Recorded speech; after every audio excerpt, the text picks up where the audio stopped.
Good morning and welcome to path of evolution. આજે વહેલી સવારનું ચિંતન છે અથવા સ્મૃતિ છે એ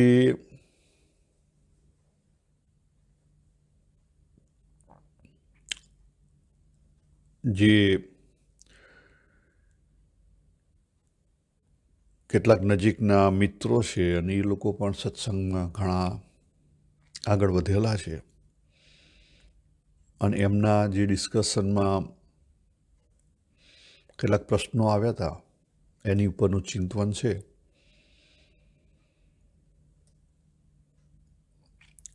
આ જે ચિંતન છે કહેતા હું ટળે હળી ઢૂકળા, એ જે હું છે એનો આગળનો ભાગ આપણે એમાં આવરી લઈશું. ભગવાને ભગવદ્ ગીતામાં 13મા અધ્યાયમાં ક્ષેત્રજ્ઞ તરીકે હુંને અલગ રીતે સમજાયો. ત્યાંથી 7મા અધ્યાયમાં ભગવાને એ જે હું છે એનું અલગ રૂપ આપ્યું. એ હુંને સમજવા માટેની જે વિદ્યા છે, પરા અને અપરા. અપરા વિદ્યામાં એના એ જ પરમાત્મા, નિમિત્ત ઉપાદાન કારણ, એ જ શિવ જીવ કેવી રીતે થયો છે અને એ જીવ હોવા છતાં શિવ તરીકે આપણે એને કેવી રીતે જોઈ શકીએ એ છેલ્લા બે જે શ્લોક છે એની અંદર વણી લીધું. બરાબર. જીવ હોવા છતાં જગતના વ્યવહારમાં શિવને 24/7 આપણે કેવી રીતે જોઈ શકીએ, અનુભવી શકીએ એની વાત કરી.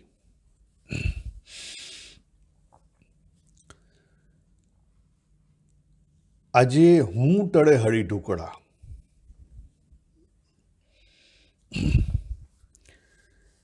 એમાં કેટલાક પ્રશ્નો ઊભા થયેલા છે.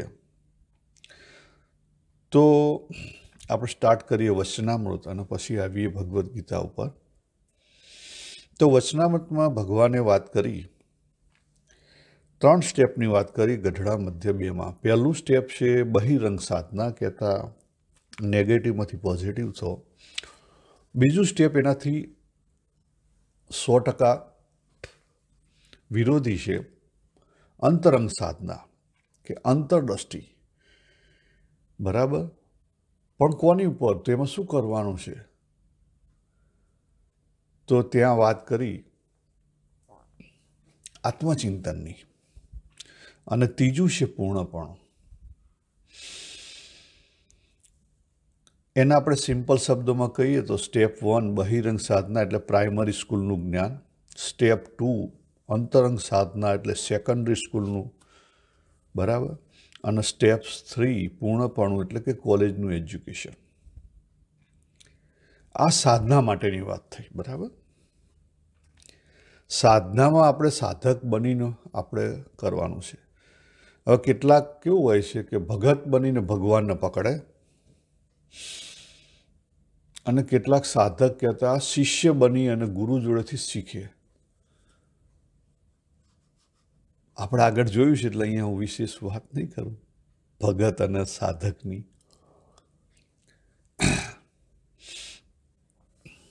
પણ ભગત ફ્રી હોય, ભક્ત ફ્રી હોય. ખ્યાલ?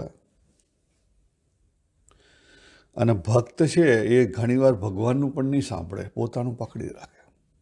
એટલે જનરલી ભક્ત સાથે ભગવાન કેવો વ્યવહાર કરે કે એઝ લોંગ એઝ તું ગુડ છે, ડુ ગુડ કરે છે ત્યાં સુધી મને કોઈ વાંધો નથી, કંઈ વાંધો નહીં, તું કર્યા કર. અને પછી ભગવાન આગળ નીકળી જાય કે પછી સમજશે, એનો ઉતાવળ નથી. જે ભક્ત છે, ભક્તમાંથી પછી જે શિષ્ય બન્યો, બરાબર, અને એ જે 12 ગુરુ હતા એને અંદર પધરાયા. ગોડ વિથિન, જેને અંદર પધરાયા, અંદર ગુરુ તત્વ ઉદય થયું. એ શીખવા માગે. શું કરવા માગે? શીખવા માગે. અને શીખી અને પછી એ એમાં આગળ વધે. હવે શીખવાનું ક્યાં સુધી છે? જે જ્ઞાન છે, વિદ્યા છે, તો 7મા અધ્યાયમાં ભગવાને વાત કરી કે અપરા વિદ્યા. બરાબર, અત્યારે ભલે આપણે આ સત્સંગની વાત કરીએ છીએ, પણ ઇટ્સ અ પાર્ટ ઓફ અપરા વિદ્યા. વાય અપરા વિદ્યા? કારણ કે એમાં દેહ અને મન બંનેનો ઉપયોગ થયેલો છે. ગઢડા પ્રથમના 51માં આ જ વાત કરવામાં આવી કે દેહ, ઇન્દ્રિય અને મન બુદ્ધિ એ કેવા છે? માયિક છે. તો તેનાથી આત્મા અને પરમાત્મા જે અમાયિક છે તેને કેમ જાણી શકાય? જેમ છે તેમ જાણી શકાય નહીં. બરાબર, પણ છતાંય જે આપણે આગળ વાત કરી હતી કે વાંસ કૂદમાં વાંસનો આધાર લેવાનો છે અને પછી વાંસને ફેંકી દેવાનો છે, તો આપણે આગળ વધી શકીએ. હવે સીધા આપણે જઈશું ગઢડા મધ્ય 1માં મોહની વાત કરી ભગવાને કે મોહ અથવા આસક્તિ છે એને દૂર કરવા માટે 3 વસ્તુ અગત્યની સમજવી પડે, અપનાવવી પડે, જાણવી પડે. તો કઈ? પોતાની જાતને જેમ છે તેમ સમજવી પડે, જગતને જેમ છે તેમ સમજવું પડે. જેમ છે તેમ સમજવું એટલે શું? વેલ્યુ કરવી એ પ્રમાણે. અને પરમાત્મા તત્વ છે એને પણ જેમ છે તેમ સમજવું પડે, એની વેલ્યુ કરવી પડે. તો મોહ ટળે, બાકી મોહ ટળે નહીં. તો એનો અર્થ એવો થયો કે આપણે બધા અત્યારે મોહમાં છીએ. હા, આ 3 વસ્તુ સાચી રીતે સમજાય તો સાચો સત્સંગ શું કરવું એની ખબર પડે, બાકી સાચી સાધના શું કરવી ખબર પડે. બાકી અત્યારે આપણી સાધના પણ મોહમાં જ છે. આ તમને કદાચ કાઠું લાગશે, પણ રિયાલિટી છે. હવે હું કેટલાક મારા જે અનુભવો છે કે ભાઈ કોવિડ આવ્યો અને જે અંતરંગ સાધના થઈ અને પછી જે કંઈ અંતરંગ સાધના પહેલાં કરતા હતા પણ આ વધારે થઈ, કારણ કે બહિરંગ સાધના છે એમાં ઘણી બધી એક્ટિવિટીઓ ઓછી થઈ ગઈ. આપણને ટાઈમ મળે તો એનો ઉપયોગ આપણે અંતરંગ સાધનામાં કર્યો. પહેલો પ્રશ્ન એ છે કે પ્રાઇમરી સ્ટેપ 1ની અંદર સત્સંગમાં જે કરતા હતા એ મૂકીને થોડું આગળ વધાય. બરાબર, એ મૂકીને થોડું આગળ વધાય. તો મેં આગળ પણ જવાબ આપેલો કે ગૃહસ્થ અને સાધુ એ બંનેની જે એક્ટિવિટી છે એમાં ફેર છે. પ્રાઇમરી અને સેકન્ડરી એક્ટિવિટી છે એમાં ફેર છે. સાધુ માટે પહેલા સ્ટેપમાં પણ પ્રાઇમરી જે છે એનો સાધુતાને લઈને જે કંઈ એક્ટિવિટી છે એની જ એક્ટિવિટીને બીજા સ્ટેપની સાધનામાં પણ રહે. જ્યારે ગૃહસ્થને પહેલા સ્ટેપમાં જે સાધના હતી એનાથી બીજા સ્ટેપની સાધનામાં એક્ટિવિટી બદલાય. એનો ટૂંકમાં જવાબ એવો છે કે સત્સંગમાં જે પહેલા સ્ટેપમાં આપણે કરતા હતા, શું કરતા હતા? તો કે ભાઈ તમે રવિ સભા ભરતા હતા, ઈગો મજબૂત કરીને જે કંઈ કરતા હતા કે સ્વામી માટે શું ન થાય, બરાબર, ભગવાન માટે શું ના થાય, સત્સંગ માટે શું ના થાય, એ બધી જે બધી એક્ટિવિટી કરતા, દેહ એક્ટિવિટી, દેહ રિલેટેડ,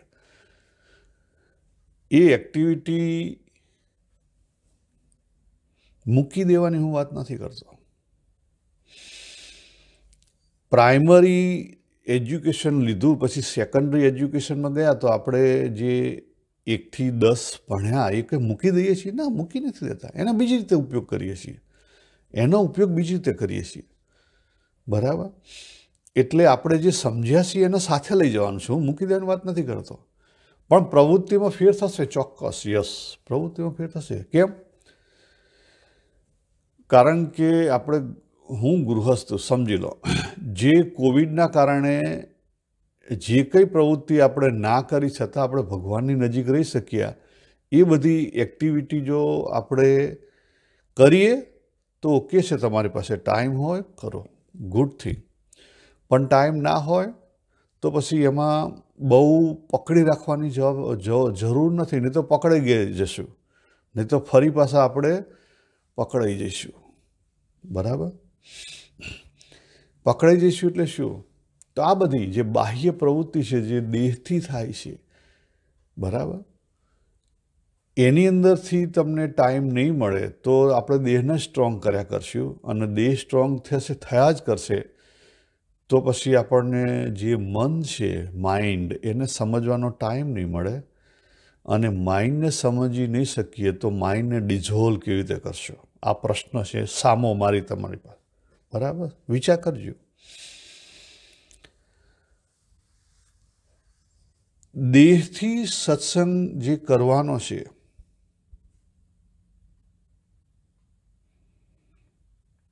એ અંતરંગ સાધના હોય કે બાહ્ય રંગ સાધના હોય, એમાં થોડો દેહને મૂકી દેવાનો છે. કરેક્ટ? દેહને નથી મૂકવાનો.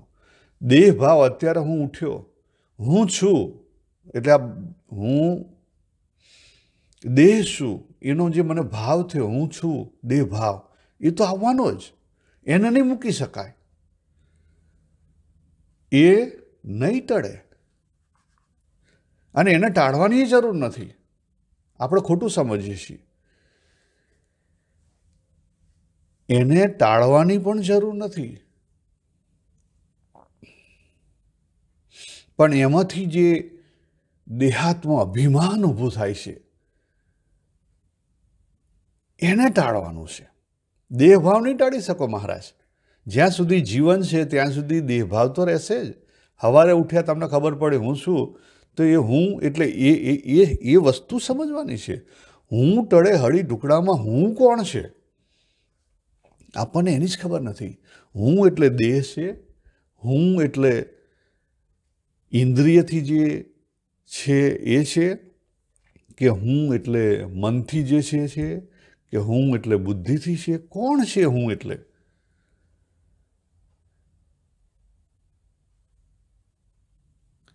ભગવાને ક્ષેત્રજ્ઞ, જાણનારો, એને આખા 13મા અધ્યાયમાં એની જ વાત કરી. એનો જે અંતિમ જાણનાર છે ત્યાં સુધી પહોંચવાનું છે, બરાબર? એને અલગ અલગ રીતે લોકો કહેતા હોય છે. કેટલાક લોકો સાક્ષી ચૈતન્યની વાત કરતા હોય છે. આપણે એમાં ડિટેલ નથી, પણ આપણે પોતાની જાત ઉપર ઉતરશું ને તે બધા શબ્દો એક બાજુ રહેશે, પણ આપણને ઓટોમેટિકલી ખબર પડશે. એટલે દેહને ટાળવા માટે આપણા શાસ્ત્રોએ લો ઓફ કર્મ આપ્યો, અને એને લઈને પછી આપણે જીવ બન્યા, કે ભાઈ આગલા જન્મનો લઈને આ દેહ મળ્યો, અને આપણે આગળ જોયું હતું એટલે આમાં વિશેષ નહીં જઈએ.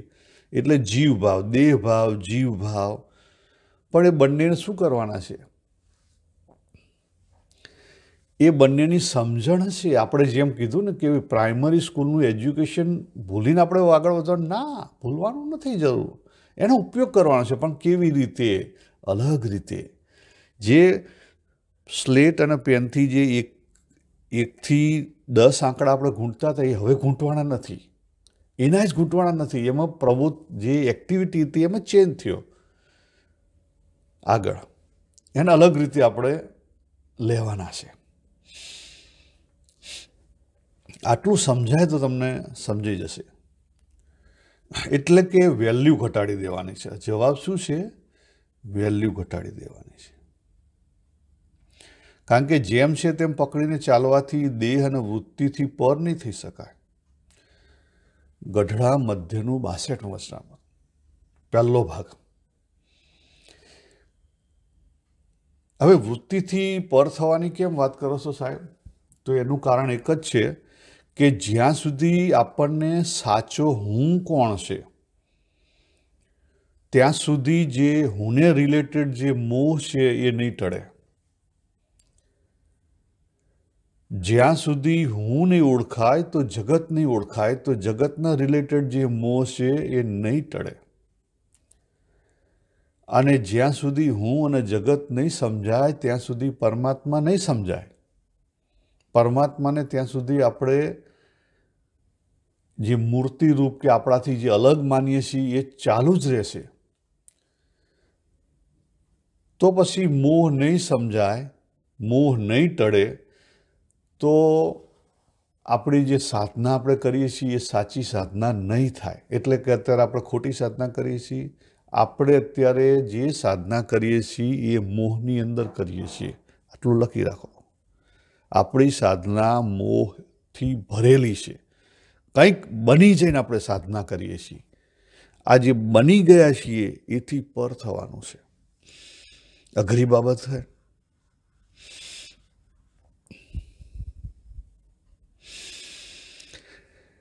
એટલે કે સાચા હુંની ઓળખાણ ના થાય ત્યાં સુધી જે બનાવટી છે, બરાબર,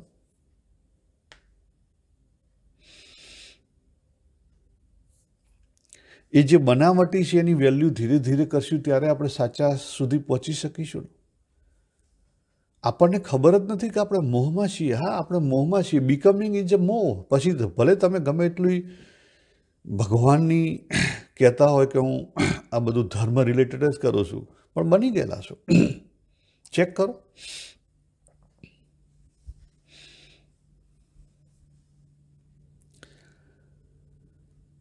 હવે બહુ સૂક્ષ્મ વાત કરું. 50 વર્ષ પછી શું થશે એની વાત કરું. આપણા જે દેહ છે, કર્મેન્દ્રિય છે, જ્ઞાનેન્દ્રિય છે, એ બધા ઢીલા પડશે. અમે લગભગ અઢી વર્ષ પછી કેટલાક હરિભક્તોને મળ્યા, ઉંમરવાળા હતા, અને બીજા સંબંધીઓને બી આપણે મળતા જ હોઈએ છીએ. તો ખ્યાલ આવે કે કેટલાકને કાને સંભળાય નહીં. કંઈક અવાજ, શબ્દ પડે, એમાંથી પકડે તો પકડે, બરાબર. દેહ કંઈ સરખું કામ ના કરે, પણ માઇન્ડ ફર્યા જ કરે. તો કરવાનું શું છે? જે અંતરંગ સાધના છે એમાં માઇન્ડને સમજવાનું છે ને ડિઝોલ્વ કરવાનું છે. આજે કોવિડે આવ્યો, એમાં અંતરંગ જે સાધના થઈ એમાં માઇન્ડ ડિઝોલ્વ કરવા માટેનો બહુ સરસ મોકો મળી ગયો. તમે કહેશો કે કેવી રીતે માઇન્ડ ડિઝોલ્વ થયું? તો હું તમને કેટલુંક અનુભવની વાત કરું, પણ ઓનલી ફોર લર્નિંગ માટે છે. પહેલી વસ્તુ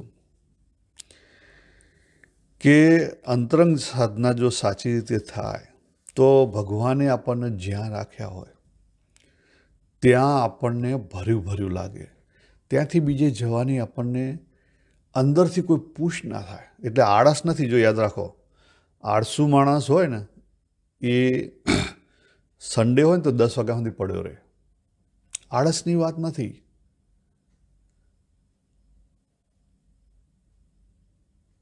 વાત આળસની નથી થતી.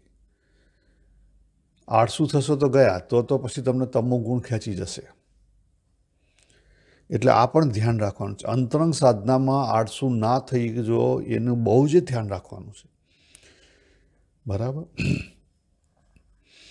તો કોવિડમાં એ જ સવારે 4 વાગે ઉઠીને તમે જે સાધના કરતા હતા એ બધી સાધના અને ફૂલ એક્ટિવિટી ચાલુ રહી.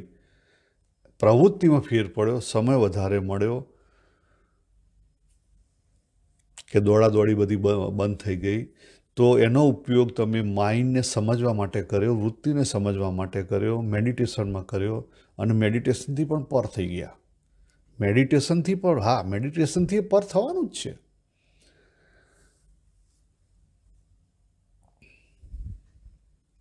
એટલે જે ધર્મ, ઉપાસના, ભક્તિ, ધ્યાન અને જ્ઞાન, જેને બીજા શબ્દોમાં કહીએ તો કર્મયોગ, ભક્તિ યોગ, ધ્યાન યોગ અને જ્ઞાન યોગ. પણ આ બધા સના છે એકબીજાને કેવા છે? પૂરક છે. એકબીજાની જરૂર છે. ભગવાને વચનામૃતમાં ઘણી વાત કરી છે, હું આગળ નહીં કહું એમાં. પણ સમજવાનું મુખ્ય શું છે કે જે ધર્મ છે, ધર્મ અને કર્મ દેહને માટે, દેહ જે એમાં જે અશુદ્ધિ આવી છે એને દૂર કરવા માટે છે. ઉપાસના ભક્તિથી મન શાંત થાય એટલે મનની અશુદ્ધિ દૂર થાય.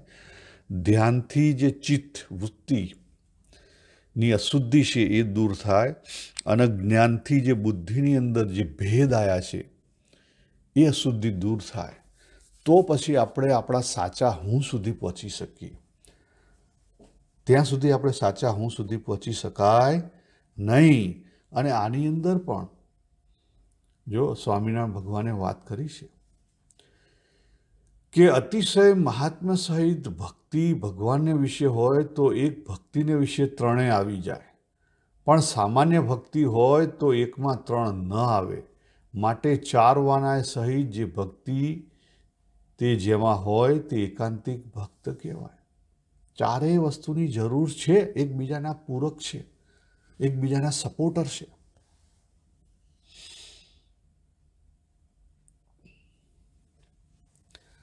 તો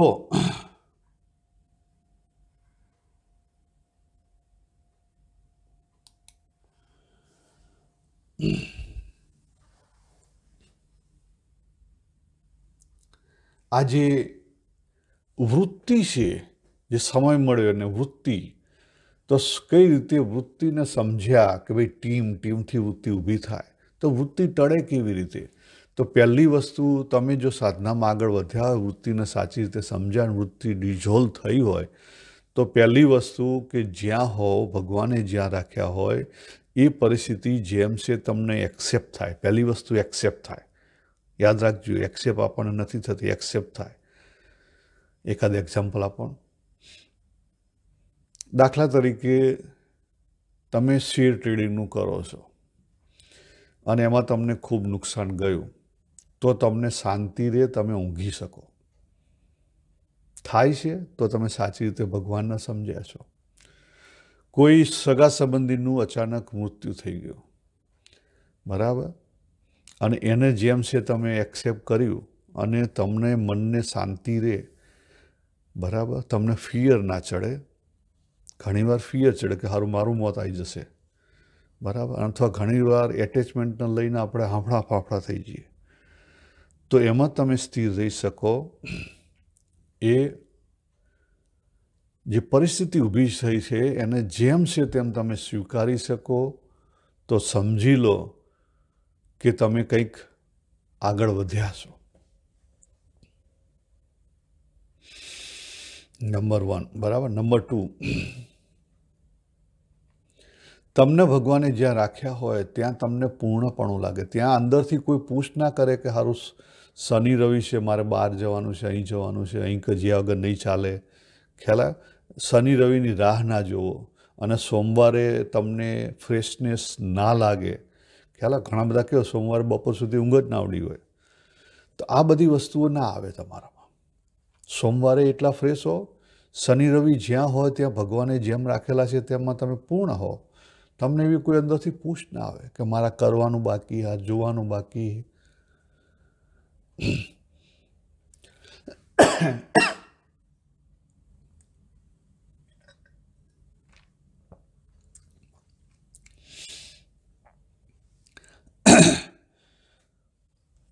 ત્રીજી વસ્તુ,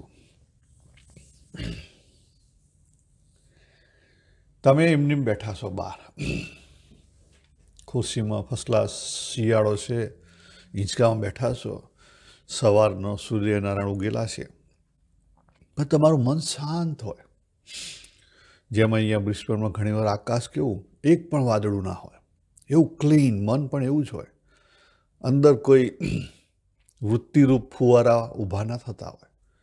જો ફુવારા આવ્યો શબ્દ, આપણે ભગવાને વડતાલ 4ની અંદર બહુ સરસ વાત કરી છે, ફુવારાનું જ છે, બરાબર. એમાં શરૂઆત કરી સંઘથી, પણ પછી આગળ ભગવાન લઈ ગયા કે આ જે સત્સંગ કરીએ છીએ એ બહારનો અને અંદરનો સત્સંગ એક કરવાનો છે. તો ત્યાં ભગવાને બહુ સરસ વાત કરી કે જેમ પાણીનો ફુવારો હોય, જળનો ફુવારો હોય, એને લઈ એને યોગ્ય કરીને ઘૂમરી ખાઈને જળ ઊંચું ઉછળે છે, તેમ અંતઃકરણ રૂપી જે ફુવારો તેને વિશે જીવની વૃત્તિ છે તે ઘૂમરી ખાઈને પંચ ઇન્દ્રિય દ્વારે ઉછળે છે. જીવની વૃત્તિ એટલે જીવની અંદર જે અપરાખાનું છે એમાંથી જે બધી વૃત્તિઓ ઉઠે છે, બરાબર, એ બુદ્ધિમાં થઈ, મનમાં થઈ, ઇન્દ્રિયમાં થઈ અને બહાર નીકળે છે, ઇન્દ્રિય દ્વારા ઉછળે છે. તેને જે યોગી હોય તે બે પ્રકારે કરીને, એક વૃત્તિએ કરીને તો પોતાના હૃદયને વિશે સાક્ષી રૂપે રહ્યા એવા જે શ્રી વાસુદેવ ભગવાન તેનું ચિંતન કરે. જો વૃત્તિના બે ભાગ થયા, બરાબર. જે યોગી હોય, જ્ઞાની હોય એની વાત કરે છે. એક અંદરથી પકડ્યા છે પરમાત્માને, બરાબર. અને બીજી વૃત્તિ છે ને બાહ્ય દ્રષ્ટિએ કરીને પણ ભગવાનનું ચિંતન કરે. ભગવાનનું ચિંતન કઈ કરો બહારથી?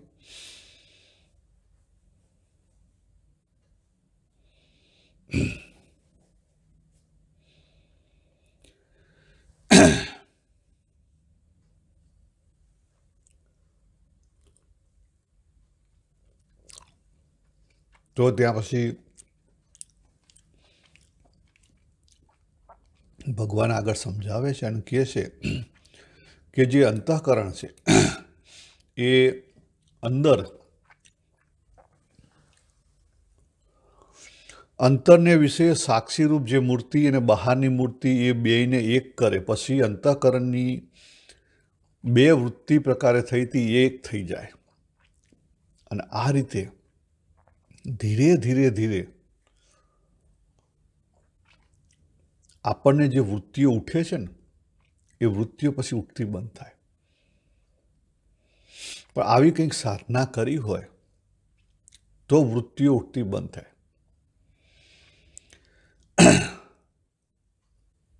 નહીં તો વૃત્તિઓ ઉઠતી બંધ થાય નહીં.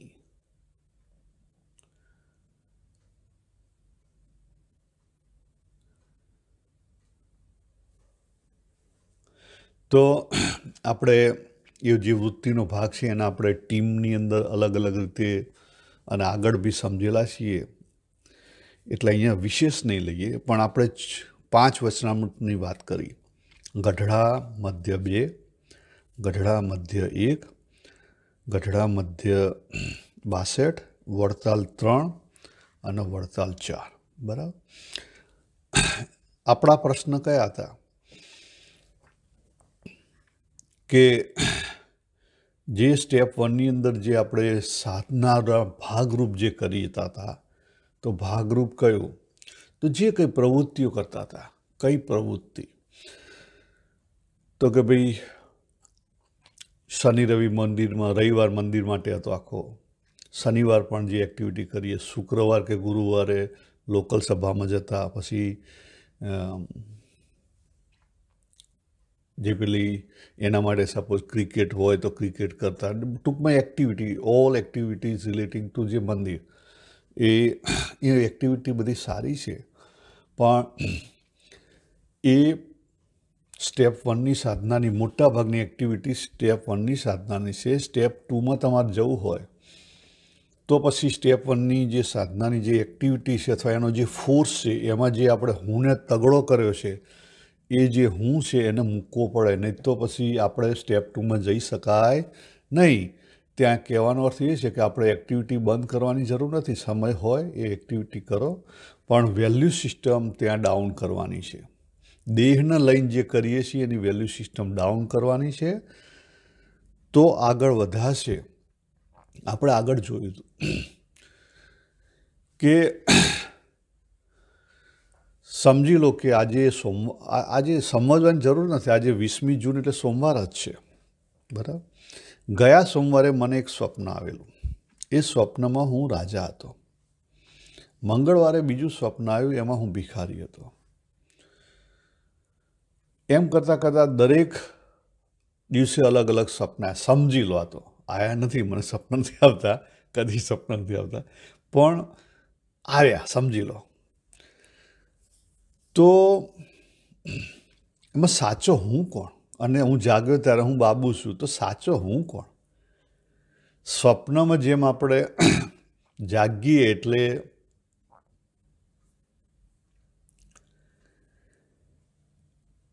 જે સ્વપ્નનો બાબુ હતો એ જાગ્રતમાં નથી રહેતો, એની પ્રવૃત્તિ પણ નથી રહેતી, બરાબર. કારણ કે રાજા હતો ત્યારે રાજાની પ્રવૃત્તિ અલગ હતી, ભિખારી છે તો ભિખારીની પ્રવૃત્તિ અલગ હતી. એ પ્રવૃત્તિ એટલે ક્રિયા. પછી એ નો મેટર ધાર્મિક ક્રિયા, જે કોઈ ક્રિયા હોય, બરાબર. આ જ રીતે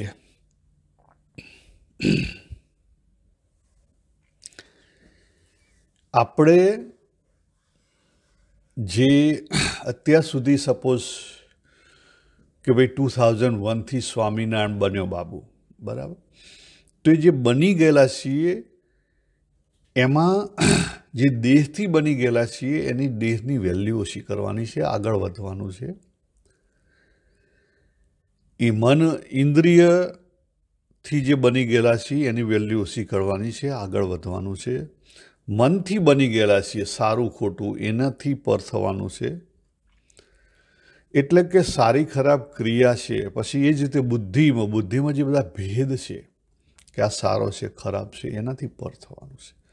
તો જે સારી ખરાબ ક્રિયા છે, પરિસ્થિતિ છે, ફળની આશા છે, બરાબર, તારા મારાનો ભાવ છે, એ બધી કામનાઓ છે, એનાથી પર થવાનું છે. તો પછી જે અંતઃકરણ છે ને એ સમત્વમાં આવશે. પહેલું સમત્વ ક્યાં આવશે? અંતઃકરણમાં આવશે. અને પછી સહજતા આવશે. તો જે આપણા બની ગયેલા જે બધા હું છે એ ટળશે, ઢીલા થશે. ટળશે એટલે ઢીલા થશે. આ કેવું છે કે મીઠાની પૂતળી સાગરને સમજવા ગઈ તો શું થાય? ઓગળી ગઈ. એટલે આપણે પરમાત્મામાં હું ટળે હળી ઢુકડા, પરમાત્મામાં હુંને ઓગાળી દેવાનો છે, હુંને પકડવા જવાનો છે, બરાબર. હું પકડાશે ને ધીરે ધીરે ધીરે ધીરે હું ઓગળશે, એ ડિઝોલ્વ થઈ જશે. પહેલો હું ક્યાં હશે? દેહની રીતે હશે, પછી ઇન્દ્રિયોની રીતે, પછી મન, બુદ્ધિ, પછી જીવ લેવલ હશે, ચેતના લેવલ હશે. એથી આગળ જશે ત્યારે ખબર પડશે. તો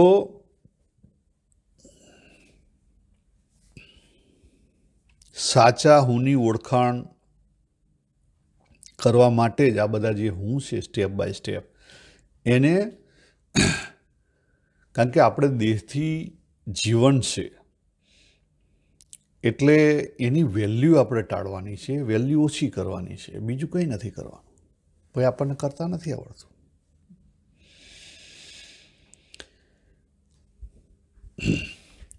આપણે આગળ જોઈએ, બરાબર.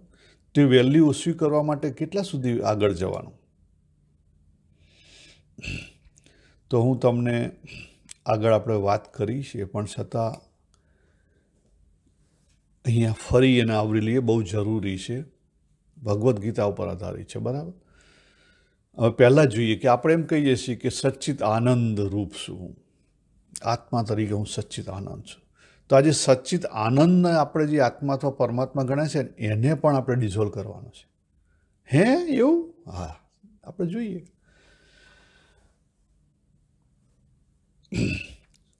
સત એટલે આધારરૂપ, બરાબર, બિંગનેસ. હું છું એની જે ખબર પડે એ સતને લઈને ખબર પડે.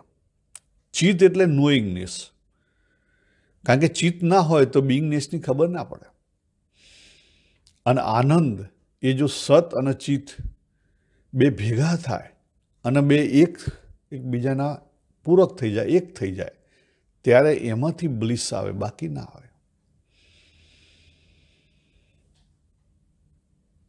એટલે જ્યાં સુધી સાધક માટે વૃત્તિરૂપ કરવું છે ત્યાં સુધી જે હું છે, હું ટળે હળી ઢુકડા, હું કદી ટળશે નહીં.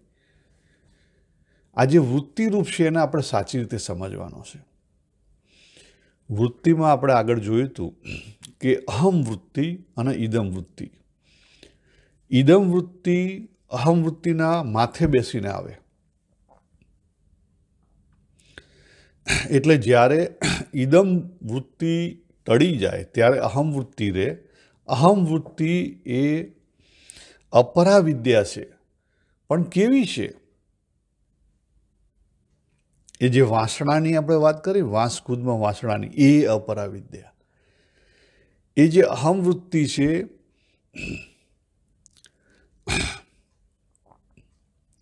એને પણ છેલ્લે આપણે ટાળી દેવાની છે, વૃત્તિથી પર થઈ જવાનું છે. ત્યારે આપણને સાચું આપણી ઓળખાણ થાય, નહીં તો ના થાય. એટલે વૃત્તિરૂપ જે તત્વ દર્શનમાં આપણે કહીએ છીએ કે સચ્ચિત આનંદ એટલે પરમાત્મા અથવા બ્રહ્મન અથવા આત્મા, હવે આપણે એમાં ડીપમાં જઈએ, આ બહુ ધ્યાન રાખશો તો ખબર પડશે. સત, આપણે કોકને સત કીધું, એનો શું થયો કે અસતનો અભાવ. Are you agree with me? કોકને સારા કીધા એનો અર્થ શું થયો કે એનામાં ખરાબનો અભાવ છે. ચિત્ત, ચિત્ત એટલે ચૈતન્ય, તો જડતાનો અભાવ. આનંદ એટલે કે સુખ, તો દુઃખનો અભાવ. એટલે અસતનો અભાવ છે એને આપણે સત કીધું, જડતાનો અભાવ છે એને ચિત્ત કીધું, અને દુઃખનો અભાવ છે એને આનંદ કીધું. પણ આ જે ત્રણ વસ્તુ અલગ છે, તો શું ભગવાન પરમાત્મા એ અલગ છે અથવા પરમાત્મા એ અસતનો અભાવ છે? ના, નથી. આ બહુ સમજવાની વસ્તુ છે.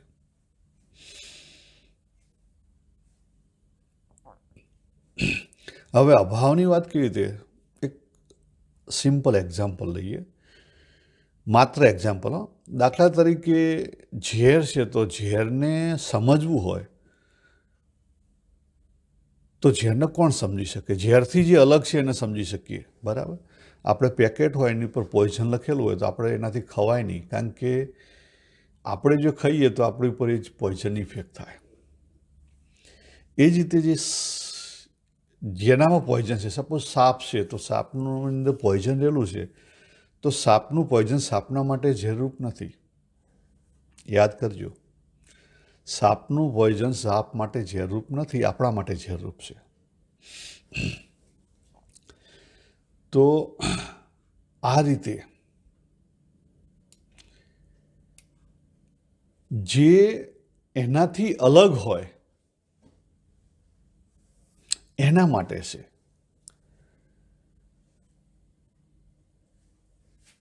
અસતથી જે અલગ છે સત છે, જડતાથી જે અલગ છે ચિત્ત છે, અને દુઃખથી જે અલગ છે સુખ છે. તો પરમાત્માને તો આપણે નાના કરી દીધા, અલગ કરી દીધા, નાના કરી દીધા, બરાબર. હવે આગળ જઈએ કે જે સચ્ચિત આનંદ કીધું, તો એનો શું થયો? એનાથી જે અલગ છે એને સમજવા માટે કીધો. એટલે કે પરમાત્માની અંદર અસત નથી, પરમાત્માની અંદર જડતા નથી, પરમાત્માની અંદર દુઃખનો ભાવ નથી. એ સમજવા માટે આપણે મૂકેલું છે તત્વજ્ઞાનથી. પણ રિયાલિટીમાં જે વૃત્તિરૂપ જે જ્ઞાન છે એને પણ આપણે ડિઝોલ્વ કરવાનું છે. 7મા અધ્યાયમાં એ તો વાત કરી ભગવાને, ધીરે ધીરે સ્ટેપ બાય સ્ટેપ આગળ જવાનું છે. 7મા અધ્યાયમાં જે છેલ્લા 2 શ્લોક ખરા ને એની અંદર પરમાત્માએ એ જ વાત કરી દીધી ભગવાને, કે જે આ રીતે મને જાણે અને ઓળખે, છ રીતે ભગવાને પોતાની વાત કરી. ભગવાનનું જે સ્વરૂપ આ રીતે જાણે અને ઓળખે, અધિભૂત, અધિયજ્ઞ, અધિદૈવ, આધ્યાત્મ, કર્મ વિસર્જન અને બ્રહ્મન, આ 6 રીત વાત કરી, બરાબર. પછી 8મા અધ્યાયમાં એ જ વસ્તુ પહેલાં 5 શ્લોકની અંદર ડિટેલમાં લેવામાં આવી. તો ભગવાને ત્યાં અપરાવિદ્યાની વાત કરી, પણ અપરાવિદ્યા જરૂરી છે. હા, બુદ્ધિથી સત્સંગ સમજવો જરૂરી છે. બુદ્ધિ, અને પછી છેલ્લે એ બુદ્ધિને પણ ગોટો વાળી મૂકી દેવાની એક બાજુ, તો પછી પહોંચાશે. જો ગઢડા મધ્ય બાસે, જ્યાં સુધી અંતઃકરણથી પર ના થઈએ તો પોતાના સ્વરૂપમાં પહોંચી ના શકાય. અને પોતાના સ્વરૂપમાં પહોંચ્યા તો ત્યાં પછી વૃત્તિ રહે નહીં, વાસનાલિંગ દેહનો નાશ થાય,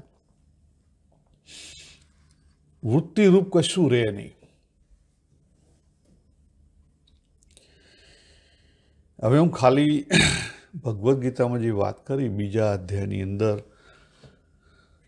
પછી 9મા અધ્યાયની અંદર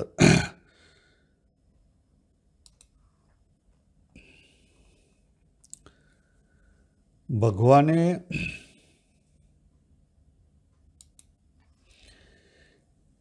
બીજા અધ્યાયમાં મોર સત અને અસતની વાત કરી.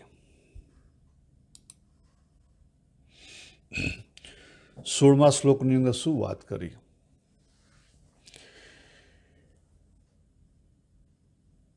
કે અસતનો ભાવ નથી અને સતનો અભાવ નથી. સત અને અસત, બરાબર. કહેતા સતનો કદાપી અભાવ નથી. એટલે કે અસતને છોડો. પહેલી વાત શરૂઆત એવી કરી કે અસતને છોડો. જો ભગવદ્ ગીતા મોટા ભાગે સીધી જ આપણને સ્ટેપ 2ની સાધનામાં લઈ જાય છે. ત્યાં કોઈ આહ્નિકની બધી વસ્તુ નથી બતાવવામાં આવેલી. કોઈ રિલિજિયસ મોટાભાગની એક્ટિવિટીઓ ક્યાંક બતાવવામાં નથી આવી. સીધી બીજા સ્ટેપમાં લઈ જાય આપણને. એટલે આપણે આગળ જોયું હતું કે જે ભગત હોય એને આપણે ભગવાન શું કહે કે ભાઈ આ ડુ ગુડ પકડ્યું છે, નેગેટિવમાંથી પોઝિટિવમાં આવે બહુ છે, કંઈ વાંધો નહીં, એને અહીં મૂકી રાખો, પછી સાધક ન લે. ડુ ગુડમાંથી શું થાય? બી ગુડ બનવાનું. એટલે 9મા અધ્યાયના 19મા શ્લોકમાં ભગવાને વાત કરી કે સત અને અસત અર્જુન. જો પહેલાં શું કીધું? સતનું મહત્ત્વ બતાવ્યું બીજા અધ્યાયના 16મા શ્લોકમાં. 9મા અધ્યાયના 19મા શ્લોકમાં ભગવાને શું કીધું? સત અને અસત અર્જુન અહમ. એટલે કે તું આ જે સત પકડ્યું છે ને એને છોડી દે. પહેલાં અસતને છોડાયું, પછી શું કીધું? સતને છોડી દે. એટલે બી ગુડ થયા પછી શું કરવાનું છે? ગુડ અને બેડથી પણ પર થવાનું છે. અઘરી બાબત આવી ને? અઘરી બાબત આવી ને? આ સમજો તો તમને સમજાશે કે પ્રાઇમરી ટુ સેકન્ડરી ટુ કોલેજમાં કેવી રીતે જવાય. ખ્યાલ આવે? કારણ કે આપણે પ્રાઇમરીમાં ખાલી ગુડને જ પકડીએ છીએ. એટલે હું એમ નહીં કહેતો કે તમે બધી એક્ટિવિટી મૂકી દો, પણ એની વેલ્યુ સિસ્ટમ ડાઉન કરવી પડે.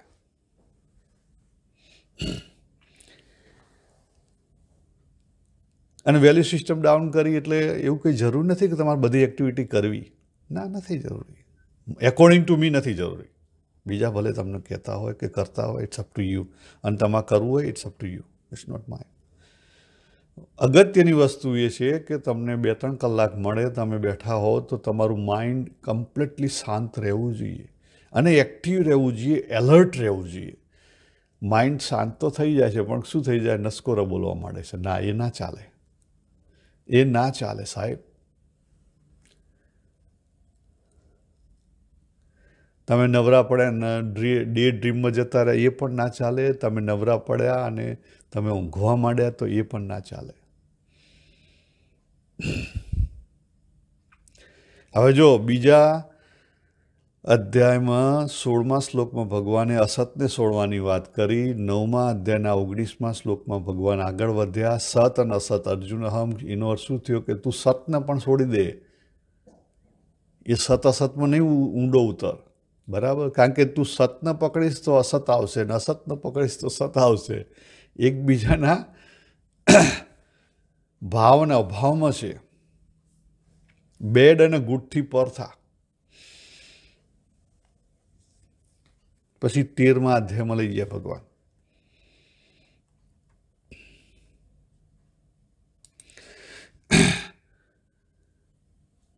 એટલે કે જ્યાં એક શ્લોક વધારે છે ત્યાં 13મા અધ્યાયનો 13મો શ્લોક. ત્યાં ભગવાન શું કહે છે? કે જે જાણવા યોગ્ય પરમાત્મા તત્વ છે એ પરમાત્મા તત્વને શું કહેવાય? એ જાણવા યોગ્ય તત્વ છે, એ પરબ્રહ્મ છે. એને સત પણ ન કહેવાય ને અસત પણ ન કહેવાય. જો 9મા અધ્યાયના 19મા શ્લોકમાં સત અને અસતની વાત કરી અને 13મા અધ્યાયમાં સત પણ ન કહેવાય ને અસત પણ ન કહેવાય, સત અસતથી પર થવાની વાત કરી. એટલે પહેલાં અસતને છોડવાની વાત કરી, પછી સતને છોડવાની વાત કરી. સતને છોડવું એટલે શું? સત ના ના ના, એવું નથી. એની વેલ્યુ સિસ્ટમ, ગુડ અને બેડની વેલ્યુ સિસ્ટમથી પર થવાનું છે.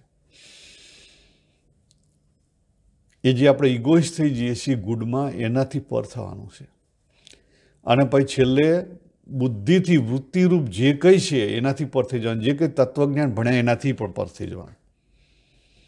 આજે ભેદથી પર થવાય ત્યારે વનનેસ આવે મહારાજ, એ સિવાય ના આવે. અને ત્યારે પરમાત્માનું સાચું સ્વરૂપ સમજાય, નહીં તો સમજાય નહીં.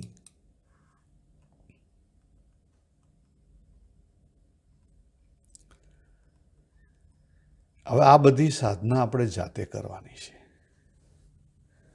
જો સાધના જાતે ના થાય તો મુશ્કેલીનો પાર નથી.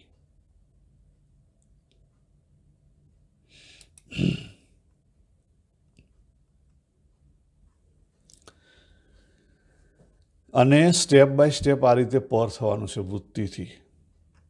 એટલે કે સત અસત આપણે જે બધા વિવેક છે ને એ ખોટા નથી. સત અસત પહેલાં હશે, પછી જળ ચેતનનો વિવેક, પછી સુખ દુઃખ, બરાબર. આ બધા જે ભેદ છે એથી પર થવાનું છે. સત અસત વિવેક કરીને સત અસતથી પર થવા પહેલાં આપણે સતને મહત્ત્વ આપીએ, બરાબર. પછી જળ ચૈતન્યમાં ચૈતન્યને મહત્ત્વ આપીએ. પછી પુરુષ અને પ્રકૃતિનો વિવેક આવશે, એમાં આપણે પુરુષને મહત્ત્વ આપવાનું છે, બરાબર. અને પછી પુરુષ અને પ્રકૃતિથી પછી શરીર અને શરીરીનો આવશે, એટલે એમાં આપણે શરીરીને મહત્ત્વ આપવાનું છે. અને પછી એ જે શરીરી છે એ જે સત અને ચિત્તનો જે ભેદ છે એ ભેદથી પણ પર થઈ જવાનું છે. ત્યારે તત્વની ઉપલબ્ધિ થાય, પરમાત્મા તત્વરૂપ ત્યારે સમજાય અને જેમ છે તેમ આપણા હાથમાં આવે ને એનો અનુભવ થાય. અને એકવાર અનુભવ થયો, બરાબર, પછી એકવાર સમજી ગયા, એકવાર અનુભવ થઈ ગયો, પછી આપણે પાછા નથી આવવાનું. કારણ કે એકવાર તમે ગ્રેજ્યુએટ થઈ ગયા પછી ગ્રેજ્યુએટ થઈ ગયા, પછી ભલે તમે જે પ્રમાણે વાપરો એ પ્રમાણે, એટલે દુનિયાદારીમાં પછી જે પ્રમાણે તમારું જીવન હોય એ પ્રમાણે રહો. આને સાચી તત્વની ઉપલબ્ધિ કહેવાય. જે ભગવાને વાત કરી આપણને કે પરમાત્માને તત્વથી જાણવા પડે, તો આ રીતે આપણે સ્ટેપ બાય સ્ટેપ જાણીએ ત્યારે આપણે પરમાત્માને જેમ છે તેમ સમજી શકીએ. બાકી તો અધૂરી સમજણ આવશે. ભગવાને 7મા અધ્યાયના 3જા શ્લોકમાં શું કીધું કે હજારો માણસો છે, એમાંથી કોઈક એક કલ્યાણના માર્ગે પ્રયત્ન કરે છે, અને હજારો પ્રયત્ન કરે છે એમાંથી કેટલાક સિદ્ધ થાય છે, અને હજારો જે સિદ્ધ થાય છે એમાંથી કોઈક જ મને તત્વથી યથાર્થ રૂપે જાણી શકે છે. કેમ? આપણે વાત કરી ગઢડા મધ્ય 2માં શું કીધું? જો પહેલો મોહ પોતાની જાતને જેમ છે તેમ સમજાય ત્યારે, તો એનાથી શું થાય? એની પ્રાપ્તિ શું? તો એની પ્રાપ્તિ એક જ કે આપણે જે કર્મને લઈ અને જે જન્મ મરણ છે એમાંથી આપણી મુક્તિ થાય. બીજું, જગતને જેમ છે તેમ સમજાય તો એની શું પ્રાપ્તિ? તો જગત જેમ છે તેમ સમજાય તો જગતના જે કંઈ સુખ દુઃખ છે એના લઈને જે હરખ શોખ છે એની મુક્તિ મળે. અને ત્રીજું, પરમાત્મા જેમ છે તેમ સમજાય એની કૃપાથી થશે. આ બે પહેલાં આપણે કરવાના છે, ત્રીજું એની કૃપાથી થશે. તો પરમાત્મા જેમ છે તેમ સમજાય તો પછી આપણી જે ડ્યુઆલિટીનો જે ભેદ છે એ ટળે, તો સાચા અર્થમાં વનનેસ આવે. પરમાત્મા અનંત છે, અવિનાશી છે, વન વિધાઉટ સેકન્ડ છે, વન વિધાઉટ સેકન્ડ છે. અને એના માટે જ આપણે એમને તત્વથી સમજવા પડે. બાકી તો આપણે આગળ વાત કરી હતી કે સગુણ સાકારમાં પકડ્યા તો શું પરમાત્મા સગુણ નિરાકાર નથી? તો શું પરમાત્મા નિર્ગુણ નિરાકાર નથી? છે, અને એથી પણ પર છે. એટલે સમગ્રની આપણે અભ્યાસ કરવો પડે.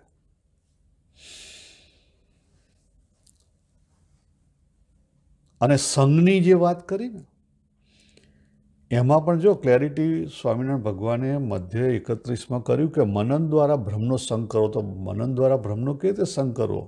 ત્યાં ક્લિયરલી ચોખ્ખું લખ્યું છે કે એ તો જ્યારે પૂર્વે કહ્યો તેવી રીતે નિરંતર પોતાના પ્રકાશક, જો શબ્દ વાપરજો, પ્રકાશક જે બ્રહ્મ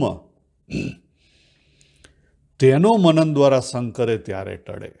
પ્રકાશક, આપણી અંદર જે પ્રકાશક તત્વ છે, આધારરૂપ તત્વ છે અને પ્રકાશક તત્વ છે, એને પકડવાનું છે.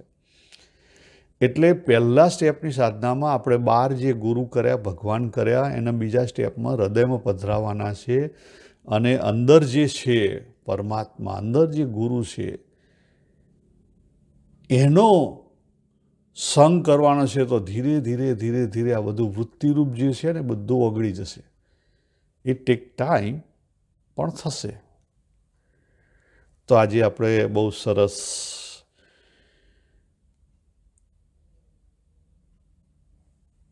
જે પ્રશ્ન હતા કે સ્ટેપ 1માં જે સાધના હતી એને મૂકવાની વાત હું નથી કરતો. તમારી જેટલી સમય હોય અથવા જે પ્રમાણે તમારી સ્થિતિ હોય, તમને જે પ્રમાણે ફાવતું હોય એ પ્રમાણે તમે કરો. પણ વેલ્યુની હું વાત કરું છું. કારણ કે વેલ્યુ જે આપણે દેહને જે સ્ટ્રોંગ કર્યો હતો એની વેલ્યુ ઓછી કરશો તો આગળ માઇન્ડ ઉપર જઈ શકશો. માઇન્ડમાં પછી મનને જે સ્ટ્રોંગ કર્યું હતું સારા ખરાબમાં, સારા બપોર, એને ઢીલું કરશો તો પછી બુદ્ધિમાં જઈ શકશો. અને બુદ્ધિમાં જે ભેદ છે, આપણે આ બધા ભેદની વાત કરીએ કે સત અસત, જળ ચેતન, પુરુષ પ્રકૃતિ અને શરીર. આ જે વિવેક છે, વિવેકનો ઉપયોગ કરીને પછી એને પણ એનાથી પર થવાનું છે. ત્યારે આપણે સાચા સ્વરૂપમાં પહોંચી શકીશું, પરમાત્માના સાચા સ્વરૂપમાં. તો અહીંયા આપણે આ સત્સંગની